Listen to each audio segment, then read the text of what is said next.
Hey, welcome everyone. I'm Dan Elsinger. I'm application support engineer with exocad America.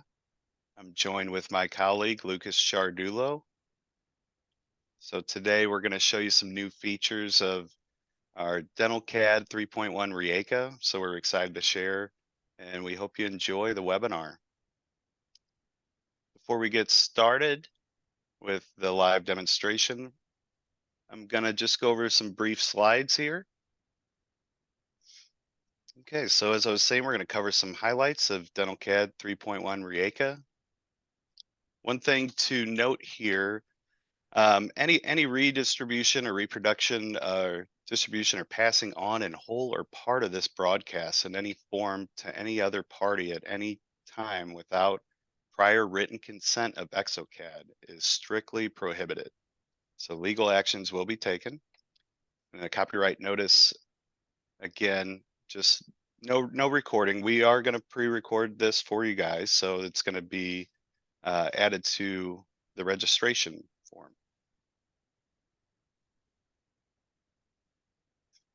One thing to bring up that we're really proud to introduce is our web shop associated with our website. So basically, every trade show we go to, we always get asked, how do we get training? So obviously, you have your resellers, but and our independent certified trainers that are listed on our website. But now you can get training from our exocad team.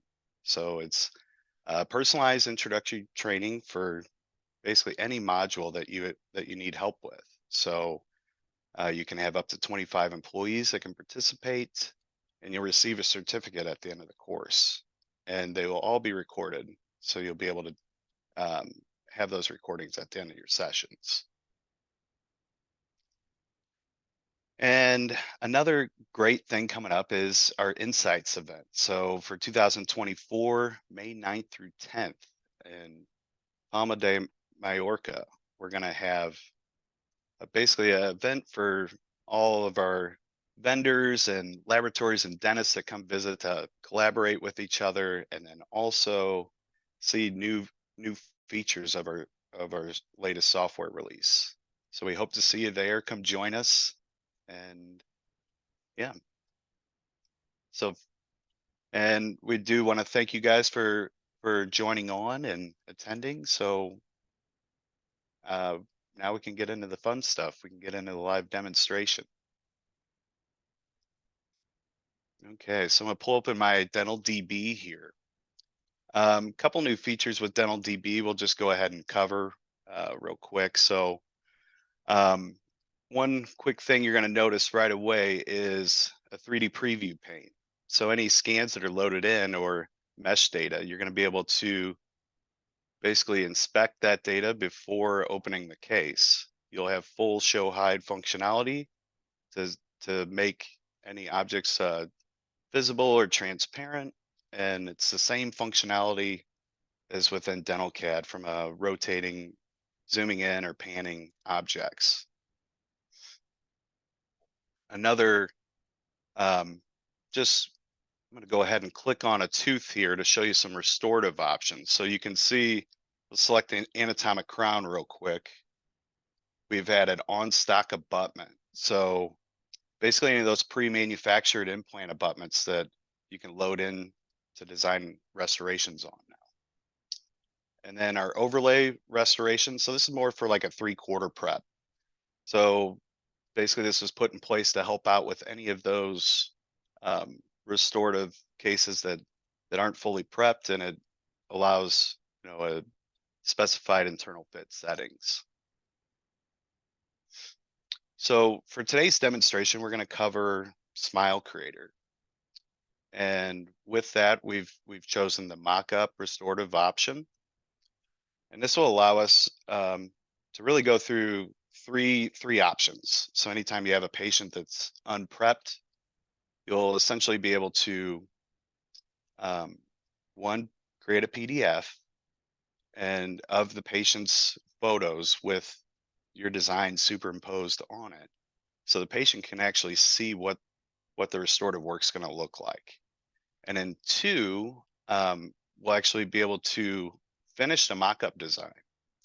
and you'll be able to 3D print or mill that design to where the patient can actually put on the mock-up into their mouth and actually wear it like a wearable diagnostic wax up.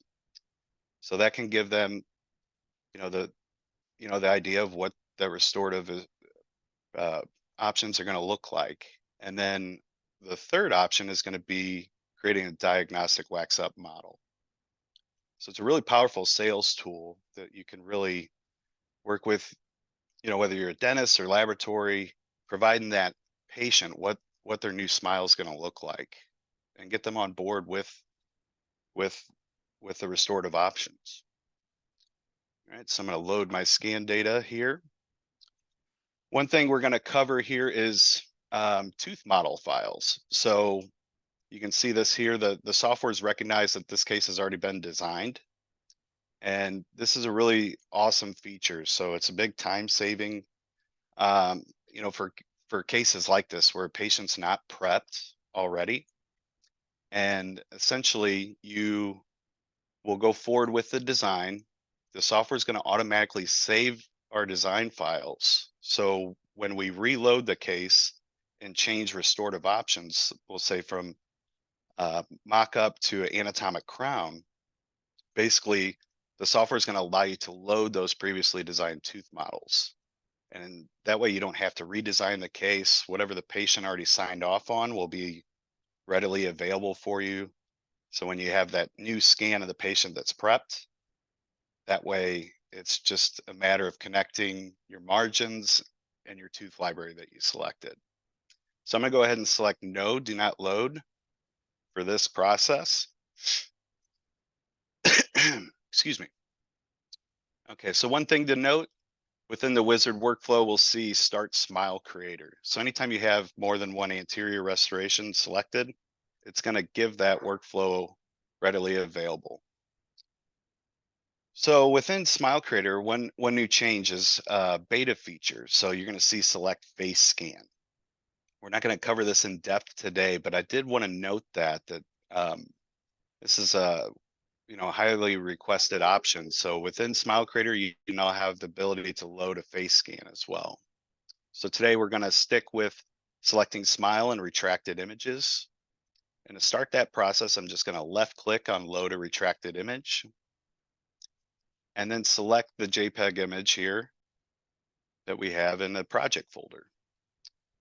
So within here, what I'm looking for is two corresponding points on each data set that the software can align the data to. So I'm just going to select my incisal corners and my laterals for the retracted image, and then I'm going to select next. And then from there, you're going to see control points to where you can essentially scale the image and fine tune the alignment. So we can see we're actually already aligned fairly well. So it's a pretty easy process. You just left click, drag, get everything in a line, and then select next. Okay, now that we have our retracted image loaded, we're going to go ahead and left click on load a smile image. All right, and the great part about this is once you have the retracted image already aligned, the smile image is going to automatically align for you. So from here, we'll go ahead and select next. And this will bring us to the automatic lip curve detection. So within here, you can actually fine tune that selection. You can add points by left clicking and dragging. And then we just want to make sure that the opening of the mouth is within the perimeter of the selection. So just quick clicks, left click and drag to get those in position. And I'm going to select next, and that's going to bring us to the pupil detection. So typically you're going to have to make some slight adjustments due to reflections of light in the patient's pupils. But once those are centered by left clicking and dragging the control points, then all you do is select next. Okay, so From here, that's going to bring us to our helper lines. So really these are put in place to kind of guide you through the design process. So you'll see vertical line and horizontal line on the patient's face, and those are adjustable by control points and rotational arrows. If you want to move the patient's midline accordingly and use that helper line. And then from there, you'll have proportion guides. So you'll see on the wizard here, choose proportion guide, and you'll have a lot of different options for different proportions. I'm going to stick with the golden ratio for this case. And then once you have your proportion guide selected, you're going to see it present here. So this control point, you can actually move the whole guide itself. And then from there, you can rotate and scale. So I'm going to scale this to kind of match more of the proportions that I'm wanting to meet with our final design. So kind of um, looks like I selected off of that. Sorry about that. I accidentally deleted that. Sorry, folks.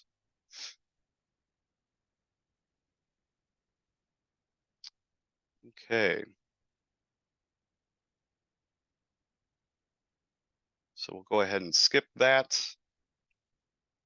and start our design process.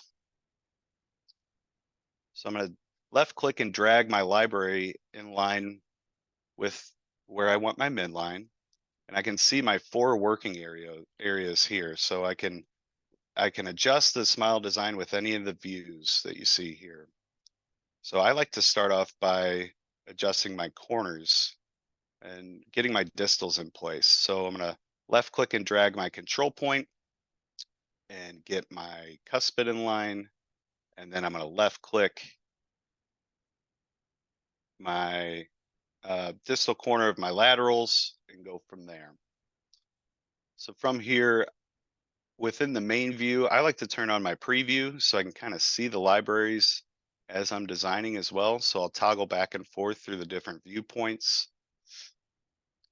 And once I have my library somewhat scaled to the patient's arch form, I'm going to left click in the background, and then I'm going to move towards single teeth. So one thing looking here, we can kind of see the patient does have a large diastema that, potentially that they would want closed. So from here, I'm going to kind of scale my teeth slightly to better fit that patient's arch form and their existing teeth. So we can get those more centered on the patient's preps or unprepped teeth. And get a better representation of the space that we have. So once that's present, I can then left click and drag from the center, and that'll scale the whole tooth, or the corners to just scale in the direction I want to. But when I'm working on anteriors, I like to utilize mirror movements. So from here, I'll left click and drag to get my sizing the way I'd like, close my spaces.